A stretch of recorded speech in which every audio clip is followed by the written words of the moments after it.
Hey, welcome to Unstoppable Agents. This is the show that real estate agents come to build an unstoppable business, unstoppable wealth, and unstoppable life of impact.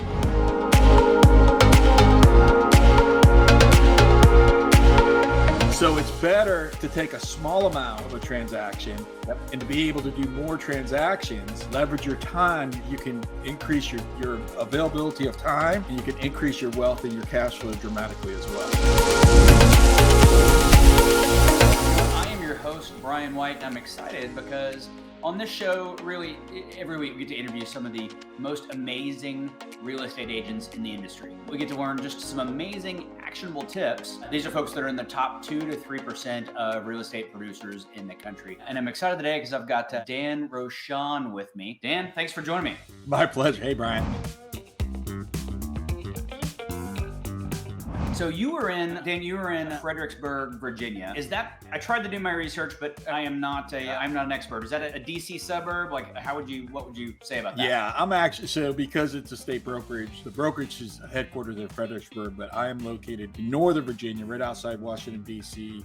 So Okay. My team and I, we help the DMV area, DC, Maryland, Virginia. So I think it's super impressed by folks that, because you're licensed in multiple areas. So it's hard enough, I don't know about there, but in Texas, it's hard enough to get your license at all in one spot. So to be able to knock that down in a lot of areas is even more impressive. Yeah, I've been licensed in Maryland and Virginia since 2007. Okay. It's been a second. So your timing in those areas, nailed it. 2000, just brilliant. Once upon a time, there was this thing called the newspaper, and if you're watching or listening and you don't know what I'm talking about, Google it. You'll find this antiquated thing. And once upon a time, you would open up the newspaper in 2007, and you would read in the headlines. It would say, "Worst economic disaster ever, foreclosures, real estate crashing." And I thought, hey, why not? Let me get my real estate license. And so that's what I did. Sounds like a brilliant time to get into a brand new business. Honestly, though, it's funny because so many agents, when you talk to a lot of the highest producing agents, that's when they got started. Warren Buffett talks about being fearful when other people are greedy, and greedy when other people are fearful. So that's a great example. So many terrific agents and really high producing agents now got started in the midst of that crisis and pushed through. Those that found a way to be successful in that market have gone on to build really great businesses. And you're obviously during the time, I looked at it as an opportunity. I look at today's market as another opportunity. But at that time, I looked at the marketplace, and the reality of it is the agents that were licensed before me, shortly before me, early 2000s, 2003, 4, 5, they were just riding this wave of put a sign in the yard and you got 27 people to come and write an offer. Does that sound familiar? Yeah, sounds familiar. Okay. Yeah. All right. And so what I realized was that if I just worked harder and if I just found opportunity, that my competitors, they wouldn't work as hard and they'd be gone. And that's what happened. They were gone, and just figured out a plan, went to it, and that's how I started in business. That's awesome. I love it. And you know what? We jumped right in, but I'm gonna take a step back and celebrate you, because you get confetti or something. Do what? I was asking for confetti. Oh yeah. So we're celebrating you, but because you're an ICON agent. So you're at EXP Realty, and ICON agents are the top 2%, give or take, of producers in the country. It's really the highest award we have to give. It's great because it comes with the trophy, but it also comes with cash. So high five on both of those. That cash is better than confetti, so I'll take it. Cash is better than confetti and trophies.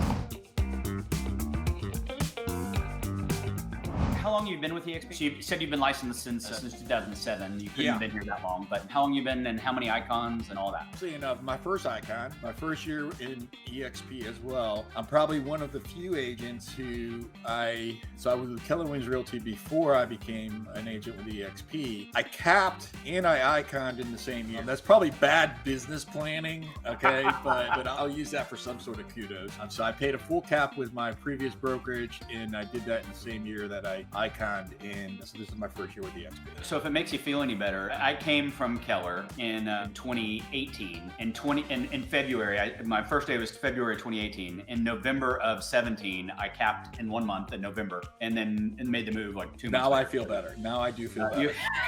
Thank you. Hey, so for those that are watching, that's important, and sometimes it just makes business sense. Yes, you've already sunk your whatever it was from a cap perspective at another brokerage. Sometimes it just makes sense and the timing's right. So congratulations, congrats on doing it. That was the best move I made, by the way, right? The only thing I would have done differently is I would have made the move 15 years sooner. And I'm not joking when I say that, for real. Brilliant, and welcome. So we're glad you're here. I wanted to ask you about, so you've had some success. You've built a successful business over time. I was doing some research on you, and so loved your website and a lot of things on there. One of the things that I loved is you've built a team, and you had your happy director on the website. So not everybody has their dog. I was just looking to see if I was just looking at my feet to see if she was within foot shot, but she's not there right now. She has a little bed right here that normally she's there, and I'm not even aware if she's there or not. But yeah, my director of happiness which is Ellie. That's my doggie, my cockapoo. That's awesome. Oh, you know what? Totally an aside. This was not prepared, but we have a cockapoo we have a cavapoo, and we have had several lab poodle mixes too. Awesome. Love them. They're adorable. They're a lot of fun, and they don't shed. So winning. Yep. All the above. So let's talk about your business. You've had some success. You've been at it for a while. When you're doing research on your team, I noticed you're a fairly staff-heavy organization, so you've got support. So talk to me about the strategy there. Like, how have you built your team? How's that evolved, maybe? And then why have you built your team the way you have? So I also coach agents as well. And so I have several different businesses that my supports us with. And the website you're probably referring to is nobrokemonths.com. So I've got a couple different websites, which is my coaching website. And then greetingsvirginia.com is my real estate sales website. And so we built it to be staff heavy so that our agents can stay in their time, their dollar productive time. Okay. So there's 5 things that an agent should do to make money. So that's to lead generate, convert the leads to meet with you, attend the meetings to get hired, negotiate, and script and role play. Yep. So with that in mind, I built a business to say, if that's what the agent does to make money, how can I leverage so that everything else is handled for them? So that's why it's very staff heavy. And on average, though, the last few months has been slow for me as a listing agent, but on average, I'll go on somewhere around the ballpark of 8 or so listing appointments, 8 to 10 listing appointments a month, and I'll get hired about 85% of the time. Yet my time servicing my listings is about 10 minutes, if that, a week. Personal, but my job is to exceed the expectations of my sellers, which we do through a daily communication, and we do so in a systematic way so that I can be able to keep control of my time.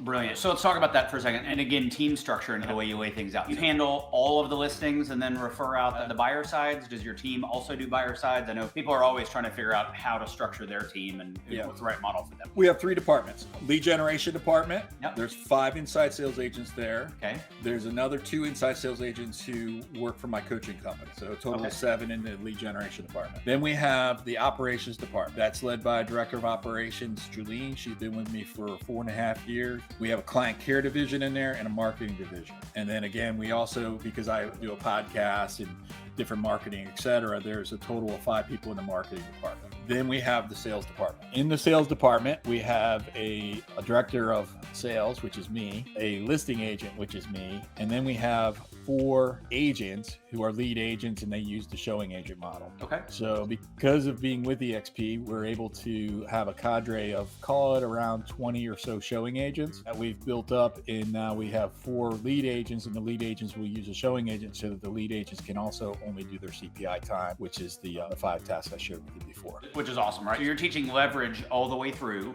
Yeah. And really, you're teaching leverage all the way through, including having an org chart built out with names. So first you've got the roles, and then second you've got the names in the roles, because over time those will change, right? So eventually you're preparing for a time when maybe you're not the listing agent. Maybe you hire that. Maybe you're building that in advance, so then you can determine who's the best person to serve that role. Yes. In my business today, I serve in 3 roles. So I serve as the CEO, the director of sales, and the listing agent. And I'm within a few months of removing myself as listing agent. Within the team right now, I've got 2 candidates, one that will replace me as director of sales and one that will replace me as listing agent. And that will probably happen in the next 90 to 180 days or so. And then at that point, I'll be the CEO, and my time in the business at that point will be very limited, if at all. It's interesting. Okay, so let's talk about that for a second. And the decision process there, right? Because it's a fairly substantial, I don't have your P&L in front of me, but there's a hit to you giving up the listing, right? That's your maximum leverage time based on how you've got that set up, but then there's also a payoff because you've either got more dollar productive hours to spend somewhere else, or you're playing more golf, which both of those you're totally able to do.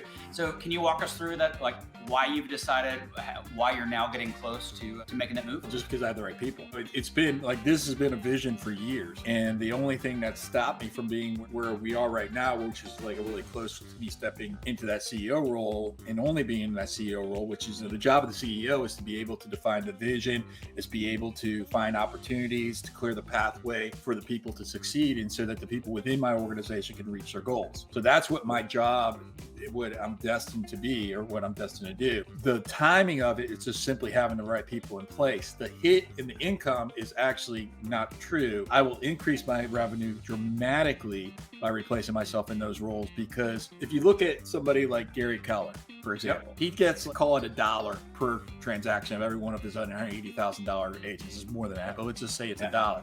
He gets a fraction of a large team, an incredibly large team, and becomes a billionaire. If Gary in 1983 said, hey, I'm going to hold on to this business and not leverage it out, do you think he'd be a billionaire? No. So it's better to take a small amount of a transaction and to be able to do more transactions, leverage your time. You can increase your availability of time, and you can increase your wealth and your cash flow dramatically as well. Yeah, you'll make a lot more getting 1% of 1,000 deals than you will getting 100% one. So what's fascinating, I love it, and I love that you're here, because not only do you have the vision for the model and how to scale it, but you've now joined at a place that's actually built. Our model is built to feed that and to align. I couldn't do this with Keller Williams.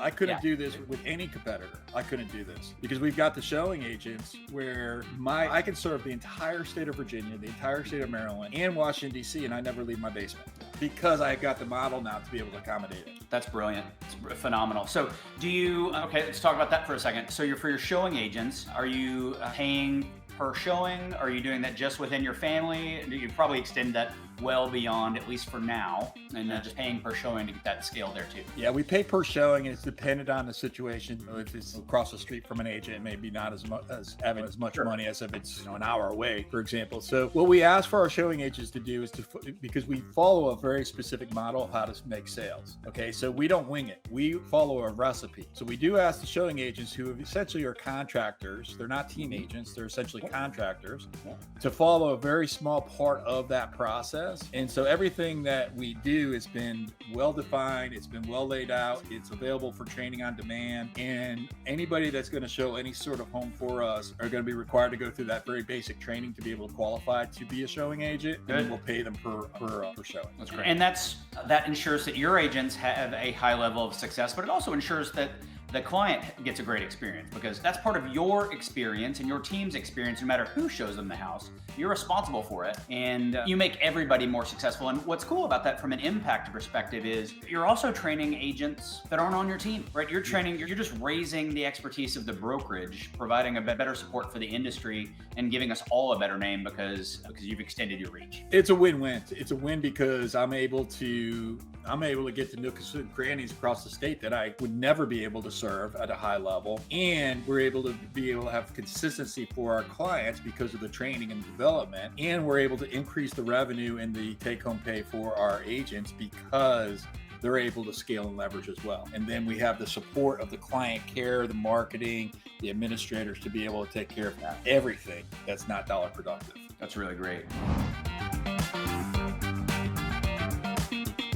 Talking about your inside sales department for a second. Sure. Are they prospecting against outbound and historic leads? Are they FSBOs and expired? What's their focus? How do you have them set up? Yeah, the majority of it is it's going to be targeted. So we really have a couple different buckets. We have targeted leads, and then we have incoming leads, and then we just have cold leads. Okay. But even a cold lead is still going to be somebody within our ecosystem. My database is north of 20,000 at this point, and we're emailing them a weekly email, for example, with a video. So I'll do a Q&A video video on a weekly basis, or I'll do something about the neighborhood, geography, something entertaining, educational. We'll email them that too once a week. We'll target them on Facebook and other social media platforms of our advertising. And then when one of our ISA calls them, the odds are there's some sort of awareness. So now if there's an awareness and there's a need, then the ISA's job is to just make that connection. So that would be in the cold bucket. And the warm bucket, or rather say the targeted bucket, would be more like a for sale by owner, more somebody who reached out to us from one of our advertisements, whatever the case may be. And so that would be somebody that has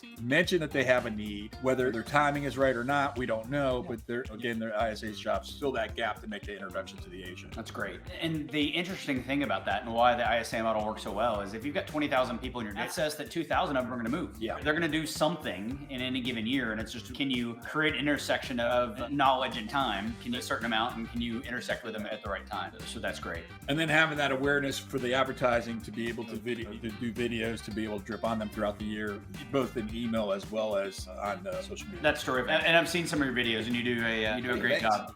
So yeah, it looks like you have some fun with that. Are you distributing those?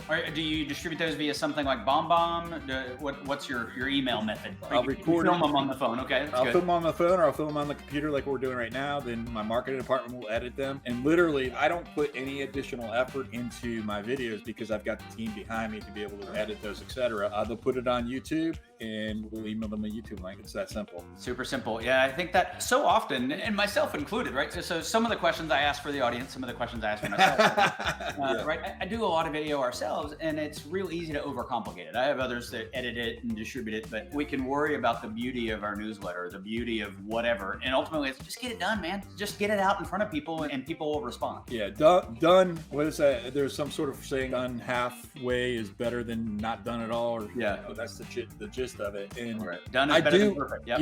Yeah. And so I do want it to portray us in a great light. I do want that to happen. Yet the reality of it is, I could talk for an hour, and maybe in that hour clip, I may say something smart for 15 seconds. Yep. So I could be dumb for the rest of the 59 minutes, and I say something brilliant for 15 seconds, and they'll pull it out and say, "Okay, here." And then, that's exactly right. There's also a thing that you have to write a bad book before you can write a good one. So people say, "I only want to write a good book." Well, you have to write something before you can get to be a good book. And what you're going to write the first dozen or 100 videos you're going to make are going to be terrible, but they're better than no video at all. And so eventually you get comfortable, and eventually, neither one of us, we don't care about the camera anymore. It just doesn't matter. I'm just talking to you, and you get better, and you've shared a ton of great stuff from this.